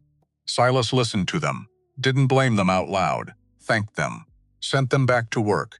By noon, Silas was standing in Creel's office. Calhoun was already there, not under arrest. Not yet. Creel was careful about that. Careful in the specific way of a man who'd seen cases fall apart on procedural errors and wasn't going to let that happen to this one. Calhoun was there because Creel had asked him to come in. Because there were some things that needed clarifying. Calhoun came in looking confident, which told Silas everything. A man with a clear conscience comes in looking confused or worried. Confident means he's already decided on his version. Already has the explanation loaded and ready. The 3 of them sat in Creel's office. Creel behind the desk. Silas to the side. Calhoun across from both of them, with his hands folded and his face doing that thing. Open, weathered, nothing to hide here. Creel laid out what Prairie had said. Calhoun denied it, smoothly. The explanation machine running at full capacity. Prairie had a grievance. Prairie had been caught stealing. Prairie was a disgruntled former employee with an axe to grind. None of it was true. Creel nodded. Put Wren's letter on the desk, the one with Calhoun's signature. See, Briggs. Acting representative. Calhoun looked at it. For the first time, the confidence shifted, just slightly. Like a picture frame knocked half an inch off center. I can explain. He started. You can try, Creel said. Pleasantly, Calhoun explained. The explanation was elaborate. Involved a misunderstanding about the scope of his role. A miscommunication about what Meridian actually was. A clerical situation that had been blown entirely out of proportion. Silas had been listening quietly the whole time, arms folded, back straight, watching Calhoun the way he watched a fence line, for the gaps, for the places where what was there didn't match what should be. He let the explanation finish. Then he said, very quietly, "You knew I went up the mountain that night." Calhoun stopped. "You knew," Silas said. "Someone told you. I was up on Widow's Pass in December, in a blizzard. And you didn't come." The room went still, Silas. "Don't," the word was flat. "Quiet. The kind of quiet that's louder than shouting. I want you to say it, not explain it, not contextualize it. Just say whether it's true or not." Calhoun was silent for a long moment, and in that silence, in the space where the denial should have been immediate and wasn't, everything became clear. Not just to Silas. To Calhoun, too. Maybe. The moment when the machinery of excuse finally runs out of road. "I didn't know you were in danger," Calhoun said, quietly. All the smoothness gone out of it. Just the bare sentence, exposed. "You didn't know," Silas said. "Or you didn't look." Calhoun said nothing. "Because if I hadn't come back," Silas said, "if I died up there, the timeline would have worked. Wouldn't it? Not a question. The estate in probate. The land assessments already done.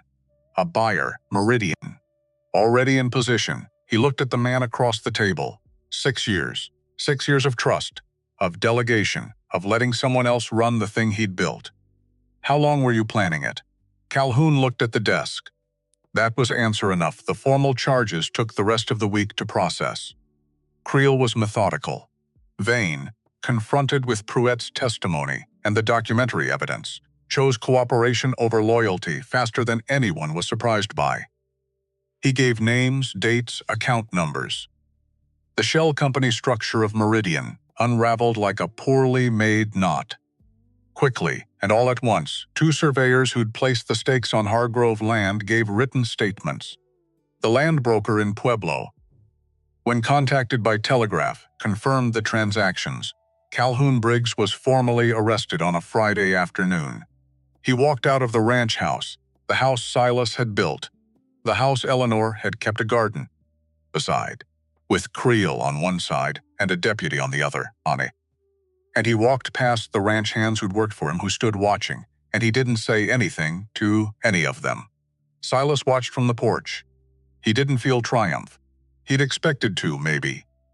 That clean satisfaction of a wrong being righted. What he felt was tired, and something past tired. Something that was almost like grief, but smaller. The specific, low-grade sadness of realizing that someone you trusted had been something entirely, had been something else for a long time, and you hadn't seen it because you'd stopped looking. He went inside, sat at the desk in the ranch office, opened the ledger to the first page, and started methodically from the beginning. The weeks that followed were quieter than he expected. Not easy, but quieter. He got up before dawn again. Not because habit forced him. Because he wanted to see what the day looked like from the start. He rode to the mountain on Saturday. He'd been going up regularly enough. By now that Cannonball took the first switchback without prompting. The horse knew the trail, which meant something, in the way that the small accumulated knowings of animals meant something. That a thing had been done enough times to become pattern. To become habit. To become a kind of belonging. He found her on the east side of the cabin, in the spot she'd described, where you could see 3 mountain peaks from the same place, if the sky was clear. She was standing there with her hands in her coat pockets looking at them, not doing anything. Just looking. He tied Cannonball and came around the corner and stopped a few feet away. She didn't turn around. 3 peaks today, she said. He looked. She was right. The sky was that particular winter blue that was almost too much to look at directly, and 3 separate peaks visible against it, white and enormous and old. Creel sent word, he said. About Calhoun, I heard. From Ruth? From Ruth, he stood beside her. Not close, just parallel. Both of them looking at the mountains. Vane is cooperating, he said. The land transfers, the ones he processed for Meridian, they're being reviewed. All of them. He paused. Not just mine. She was very still. The Callaway parcel, he said. The southeast land. Creel thinks there's a case to reopen the estate records. If Vane's testimony shows the original transfer was... He stopped. It was Wren. I've read what he said. The transfer was engineered, the same way mine was going to be. She didn't speak for a long moment. The wind moved through the pine brakes above them. A soft sound, almost nothing. My father built that land, she said. 30 years. I know, I watched it go and I couldn't stop it. I know, she turned then, looked at him. Directly. Those gray eyes with the mountain in them, it won't come back the same. She said, no, he said honestly. It won't, but it can come back. She looked at him for a moment longer. Then she looked back at the mountains. He stood beside her. They stayed like that for a while. Long enough for the light to shift. Long enough for the cold to work its way through his coat. Long enough for it to feel like something shared rather than something witnessed. I want to show you something, she said finally. He followed her inside. She'd made a new map. It was on the work table, unrolled and weighted at the corners with smooth river stones, larger than the others. She'd worked on it. He could tell by the pencil lines, the careful hatching, the different weights of ink in different places. For some time, he came to stand beside her and look at it. It was the whole valley, both properties. The Hargrove land to the north and west, his fence lines correctly drawn now, the survey stake positions marked and annotated in her precise hand. And to the southeast, the Callaway parcel. The original boundaries, the ones from the old deed she'd somehow had in her possession. The two properties were not adjacent. There was a strip of federal grazing land between them, narrow, running along the creek bed, but they were close. Close enough to matter. The creek runs year-round on this section, she said, pointing. Your horses need reliable water on the western range. Your current sources go dry in August. He looked where she was pointing. The Callaway South pasture has 2 springs, she continued. Both fed by snowmelt off the ridge. They don't run dry. He looked at her. She was looking at the map, not at him. You've been thinking about this, he said. I think about land, she said. It's what I do. This specific land. She was quiet for a beat. Yes, she said. This specific land. He looked back at the map, at the 2 properties, the strip of federal land between them. The creek. There's a formal process, he said slowly, for a grazing rights arrangement.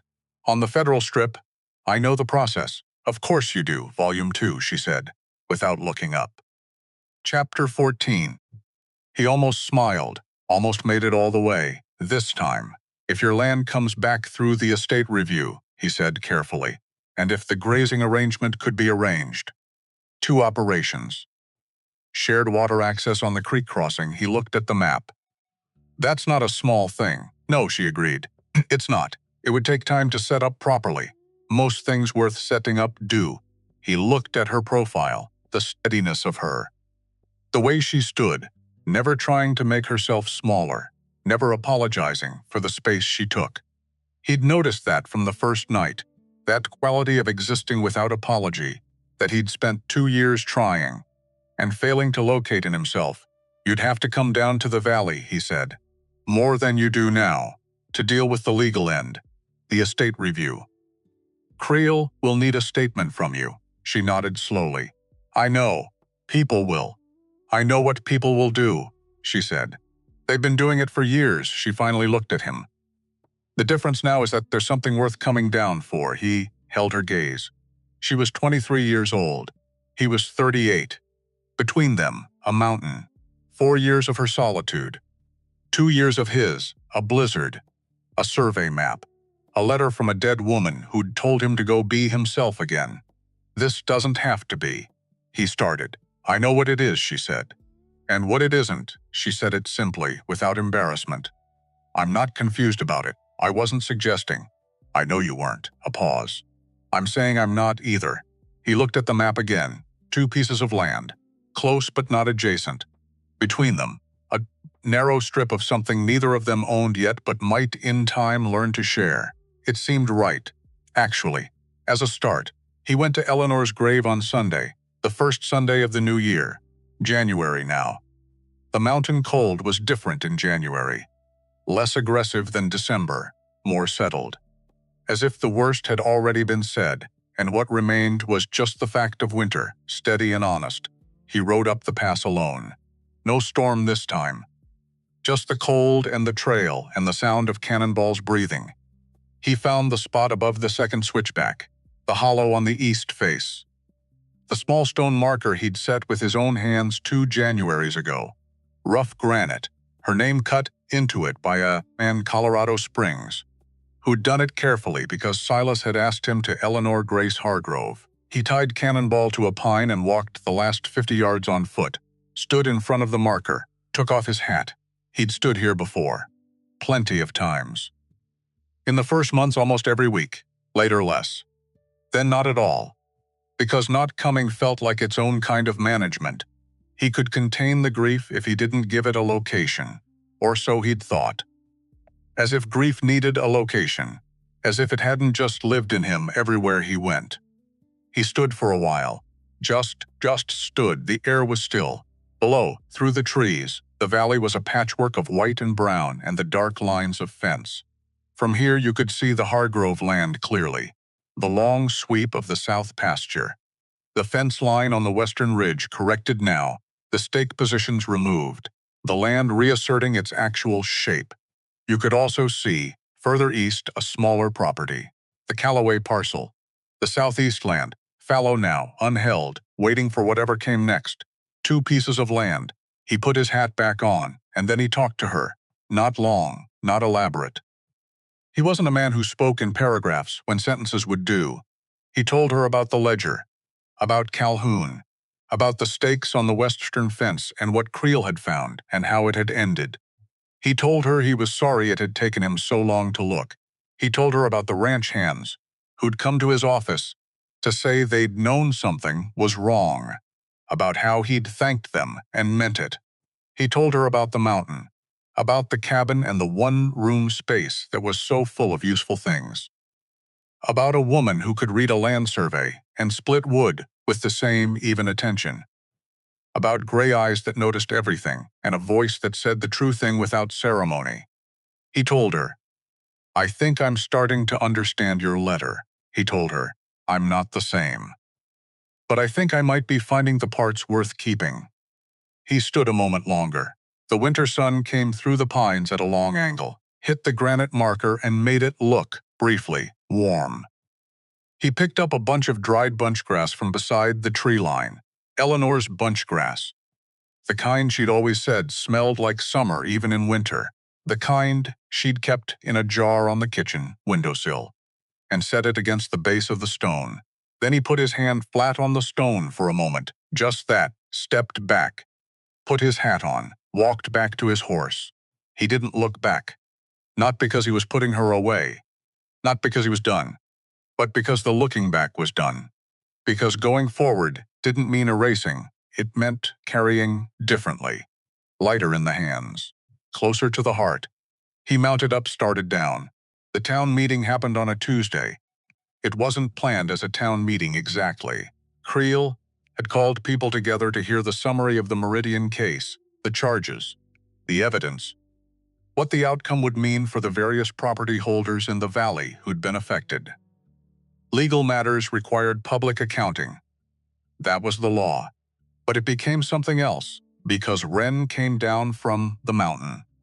She rode in on her own horse, a big gray mare that matched her somehow, substantial and unhurried, and she tied up at the hitching rail outside the meeting hall and she walked in, every head turned.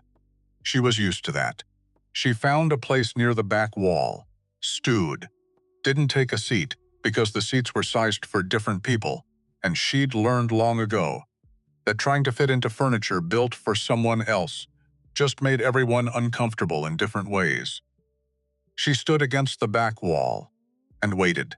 Creel ran the meeting efficiently, laid out the case, named Vane, Calhoun, the Meridian structure, explained what the court would need to do, mentioned several properties whose transfers would be under review, mentioned the Callaway estate specifically. When he said the name Callaway, the room shifted. People turned to look at her. She looked back. Not in challenge, not in performance, just looking.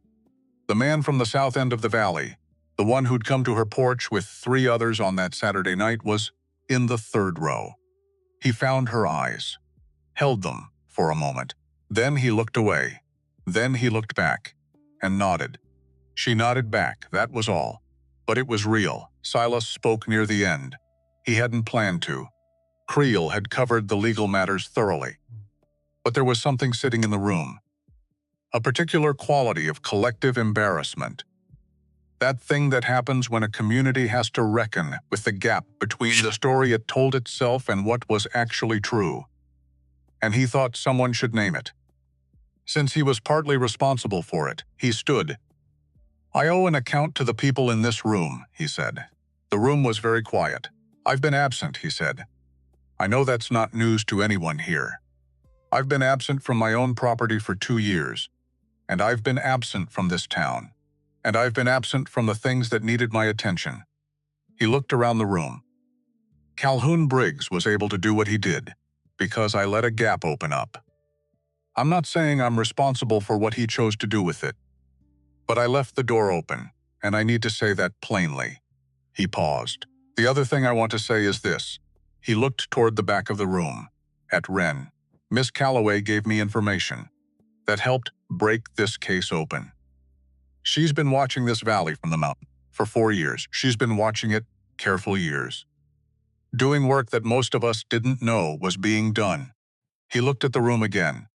"The estate review of the Calloway property is going to show that what happened to that land was wrong. Not just legally. Wrong, he let that sit. I think this town knows that. I think most people here knew it at the time. And I think we've been comfortable not saying so, because saying so requires doing something about it." The silence in the room had a different weight now. "I'm not comfortable with that anymore," he said. He sat down. Nobody clapped. Nobody cheered. That wasn't the kind of room it was, or the kind of moment it was. But the man in the 3rd row nodded again. And this time 2 other men near him did the same. After the meeting, people did something unexpected. They approached her. Not all of them. Not even most of them. But enough. Ruth? Of course, Ruth had never needed the social permission of a crowd, but she came first anyway, with that look on her face that said, "Finally." A woman from the north end of the valley who introduced herself as Vera and said she'd been meaning to, well, for a while. The stable boy's father who ran the livery, who said he'd heard she knew horses, and that if she was ever in need of a farrier, he had a good one.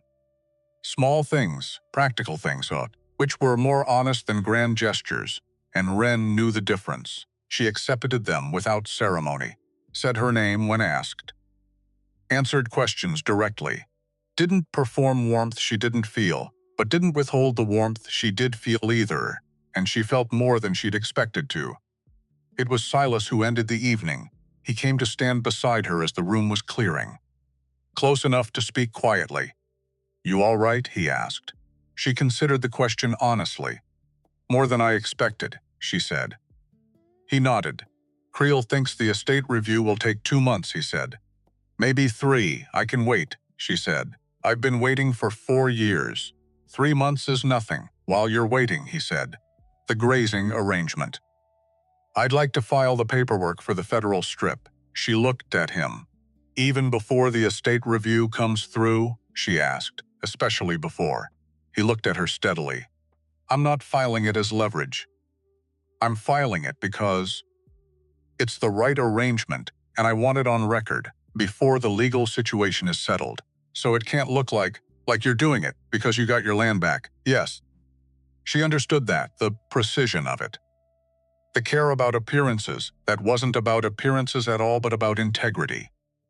"All right," she said. "I'll need your signature on the application. I can come down Thursday." "Thursday works." They looked at each other for a moment. "Coffee first," she said. "I can manage coffee." "We'll see," she said. Thursday came. She rode down the mountain in the morning. Clear day. Cold enough to be honest, but bright enough to be endurable. She tied the gray mare at the rail outside the sheriff's office and went in and signed the grazing application in the space. Creel had indicated, her signature large and unhurried, and Creel witnessed it and said he'd file it with the land office in Denver by the end of the week. Then she and Silas walked to the small restaurant on the east side of Main Street, because that's where the coffee was, and also because walking down Main Street in Redstone in the middle of a Thursday morning was a statement of a kind, and they both knew it, and neither of them mentioned it. People looked. Of course they looked. She was 6'8", and he was a familiar face, and together they made an unlikely picture that Redstone was going to have to find a way to accommodate. That was the town's work, not hers. She'd done her part just by showing up. The restaurant was small, 4 tables. A woman named Agnes, who ran it and who brought coffee without being asked, because she'd seen them coming through the window and had made an executive decision. They sat across from each other, 2 cups of coffee on a table between them. It was ordinary, which was extraordinary for both of them. He put his hands around his cup. She put her hands around hers. Outside the window, Main Street went about its business. A wagon passed. 2 women from the dry goods store came out with packages. A dog trotted by with that purposeful dog-shaped agenda. "How's the shoulder?" she asked. "Better," he said. "Mostly. You've been using it too much." "I've been using it the right amount." "Those are different things, I know." She drank her coffee. He drank his. "The ledger," he said after a while. "I've been going through it from the beginning. 18 months back. It's going to take some time to untangle. Do you have help?" Creel recommended an accountant, man named Fletcher, out of Pueblo. "He starts next week." She nodded. "Good. The ranch hands," he said. "The good ones. Pruitt. I offered him his job back. Did he take it?" "He said he'd think about it." Silas almost smiled. "Which means yes." She wrapped both hands around her cup, looked out the window. "I never thought this place would feel." She stopped. He waited. "I used to ride through town when I needed supplies," she said. "Get what I needed. Leave. I didn't look at people's faces because looking made it worse." She paused. "Today I've been looking, and," she considered it honestly, "it's still complicated," she said. "But complicated isn't the same as impossible." He looked at her. "No," he said, "it's not." Agnes came by and refilled both cups without being asked. They both thanked her. She went away, looking pleased in the specific way of someone who's witnessed something they're going to tell people about later, and knows it. Silas looked at his coffee. "She'd have liked you," he said. Wren looked at him. "Eleanor," he said, quietly. "She would have. She liked people who were exactly what they were. No performance." He turned the cup in his hands. "She had no patience for performance. Smart woman, very." He paused. "She told me to go be Silas again." In the letter, he thought about it. "I think I'm going to be something adjacent to Silas," he said. "The version that comes after the part that fell apart." He looked at her. "I don't know what that looks like yet, but it feels like it's pointing in the right direction." She looked at him for a long moment. "That's enough," she said. "Pointing in the right direction is enough to start." He nodded. They sat in the warmth of the small restaurant. Outside the window, January in Redstone, cold and white and present, the mountains in the distance. 3 of them visible today against the blue. February came, then March. The estate review moved through the circuit court, with a speed that surprised everyone, which Creel attributed to Vane's cooperation and the quality of the documentation, and Silas attributed to the particular guilt of a court system that had let something wrong pass through its processes and was now belatedly trying to correct the record either way. On a Thursday in March, 2 months and 11 days after the town meeting, the Calloway estate was formally reopened. The original transfer was voided. The land returned. Wren was in Creel's office when the papers were signed. Silas stood to the side. Creel across the desk. The circuit court clerk, a nervous young man from Denver, who clearly hadn't expected the inheritor to be quite so large, hovered near the door. She signed her name, Calloway, on the line that said, "Owner." She set down the pen. She sat very still for a moment, looking at the paper. At her name on it, Silas watched her face. She didn't cry. He hadn't expected her to. That wasn't how she worked. But something moved through her. He could see it. The way you see current underwater, present even when the surface is still. Something that was 30 years old and 4 years of cold and a mountain, and all the miles between what should have been and what was. She breathed out. Just that. One long, full breath. "Congratulations," Creel said, simply. She looked up. "Thank you," she said, and meant it in layers he probably heard. She stood, put on her coat, picked up the copy of the deed they gave her copy in her name, and folded it carefully. Put it in her inside pocket. Silas held the door. They walked out together into the March morning. Cold still, but different cold. The kind that had spring in it somewhere, 3 or 4 weeks ahead, detectable if you knew what to look for, which she did. They rode out to the Callaway parcel that afternoon, together. Side by side on the trail east of town, through the scrub and the creek crossing, up the slight rise to the southeast land. The land had been unused for 4 years, it showed. The fences needed work. The small outbuilding at the north end had lost a wall to a winter. The spring pastures were overgrown, but the land was there, the soil, the springs, the long sweep of the south face that caught afternoon sun. 2 springs, steady and cold, just as she'd told him. 3 mountain peaks visible from the high corner, just like her cabin. She stood in the middle of it. He stood a few feet away. She looked at the land for a long time, moving her eyes across it, the way a person reads something they've read before and lost and found again. Taking inventory, noting the work to be done, planning, already in that precise mind of hers the order of things. "The fence line first," she said. "Eventually I can spare 2 hands for the fence," he said. "If you want." She looked at him. "I'll take the offer," she said. "Not as charity. Not offered as charity, as a neighbor." "Yes." She nodded once, looked back at the land. "The south pasture can run cattle by summer," she said. "If the fence goes up in the next 6 weeks, I know someone in Colorado Springs selling good breeding stock," he said. "Not cheap, but fair. Send me the contact. I will." He looked at the mountains behind the property. The same peaks she'd described. The same 3 she'd been able to see from her cabin window for 4 years. Looking at them from this angle was different. Lower, closer, more immediate. "You'll be able to see the cabin from here," he said. "On a clear day she looked up at the ridge, I know." She said, "Will that be strange?" She was quiet for a moment. "No," she said. "I think it'll be, no." She looked at the property again, then at him. "You can see the Hargrove Ranch from the north fence line." He turned. Looked. She was right. On the clear winter air, the Hargrove buildings were visible. The barn, the paddocks, the long roof of the main house. 2 pieces of land, not adjacent, but close. A narrow strip between them, already in the filing process. A creek, a shared water source on the western range. A grazing arrangement that would take another month to finalize. 2 lives, not merged, not tangled, just oriented toward each other. The way 2 fence lines on different properties can run parallel without being the same fence. "I should get back," she said. "The mountain? I need to bring some things down." She was practical about it, the way she was practical about everything. "If I'm going to be here more, I'll need tools. Applies. Books." She looked at him. "Boom. All of them," she said. He almost laughed.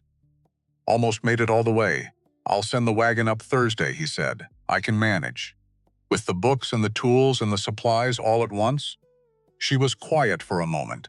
"Thursday works," she said. The cabin on Widow's Pass stayed standing. She didn't tear it down, didn't abandon it. She went up 3 times a week. First, to bring things down in stages, then twice, then once in a while. On days when she needed the mountain's own kind of quiet.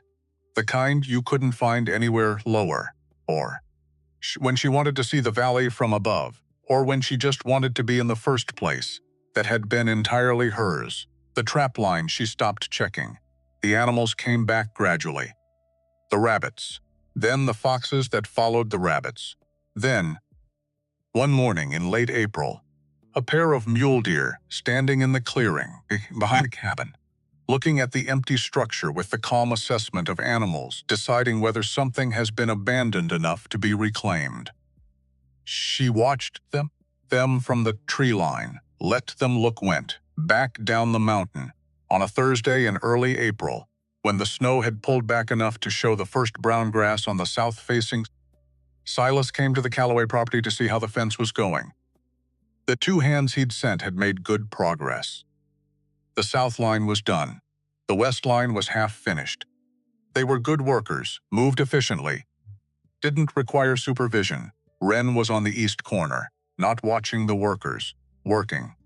She'd taken over the section nearest the outbuilding herself, setting posts with a methodical rhythm that made the work look less like labor and more like a kind of declarations. She was good at that. Making things look like declarations. He sat on Cannonball for a moment, watching. She saw him. Didn't stop working. Set the next post. Checked the alignment. Moved to the next position. He rode over, dismounted, picked up the other end of the fence wire without being asked. She looked at him. "You know how to string wire?" she asked. "I built this ranch from 2 horses and a lean-to," he said. "I know how to string wire." She considered him. "Try to keep up," she said. They worked along the east line for 2 hours. Not much talking. The kind of working together that doesn't need words, because the work itself is the conversation. Who moves when? Who holds what? The adjustments and compensations you make for another person's rhythms without discussing it. By the time they reached the north corner, the light was going amber, and the mountains were doing their evening colors. Purple, then the orange, then the deep specific blue that was almost but not quite night. They stood at the north corner, looking at the finished east line, looking at the mountains. 3 peaks, she said. He looked. There they were. He'd never noticed them from this angle before. 3 separate summits, lined up behind the ridge, as if they'd always been there and he just hadn't been paying attention. Which was probably true. Eleanor would have liked this land, he said. Not as an offering. Just as a fact. Then it's a good thing it's back with someone who'll use it right, she said. He looked at her. She was looking at the mountains. The light on her face was the amber-going gold of late afternoon in the Rockies. Her profile, strong and unhurried. Her hands at her sides relaxed now, the work done for the day. She took up exactly as much space as she took up. No more, no less. I'd been watching her do that for 4 months. He still found it remarkable. "Wren," he said. She looked at him. "I'm glad you were on the mountain that night," he said. She held his gaze for a moment. "So am I," she said. True, the mountains went from purple to orange to blue. Neither of them moved. There was no hurry. That was the thing about where they'd both gotten to. The particular earned quality of people who'd been through hard things and come out the other side without pretending the hard things hadn't happened.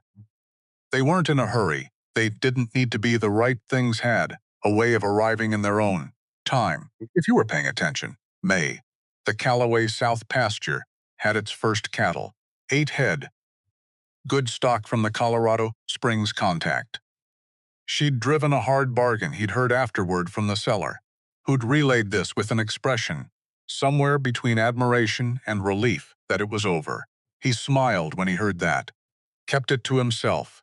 The grazing arrangement on the federal strip was finalized in May. Filed. Official.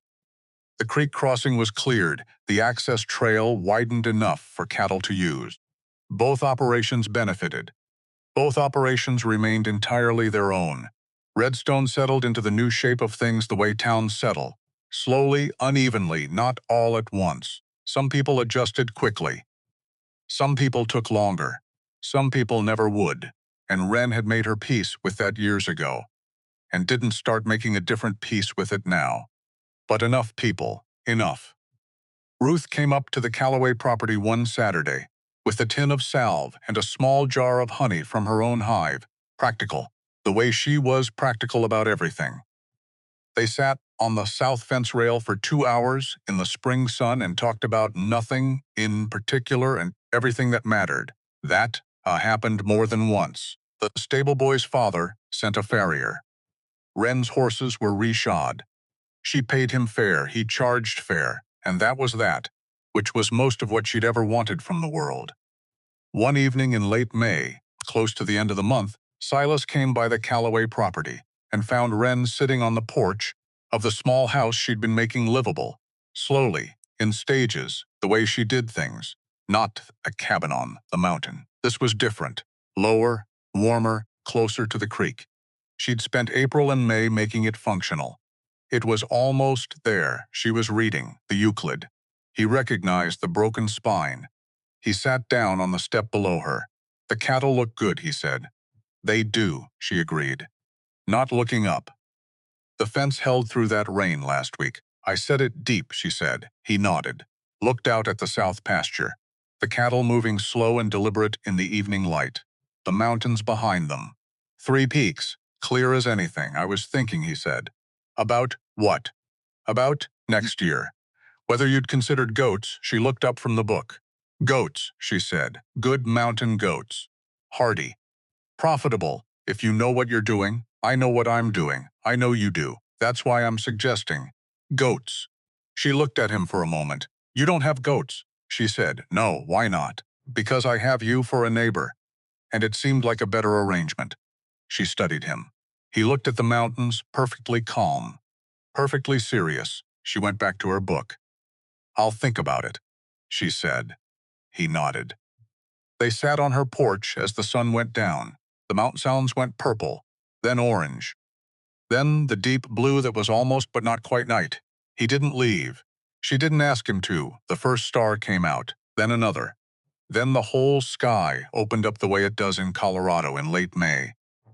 When the air is finally clear enough after winter, and the darkness is warm enough to stand in, and the stars are there in number that makes you feel small in the way that's actually the opposite of small. He looked up. She looked up. 2 people on a porch in the dark. Neither of them alone. Not because they'd promised anything to each other.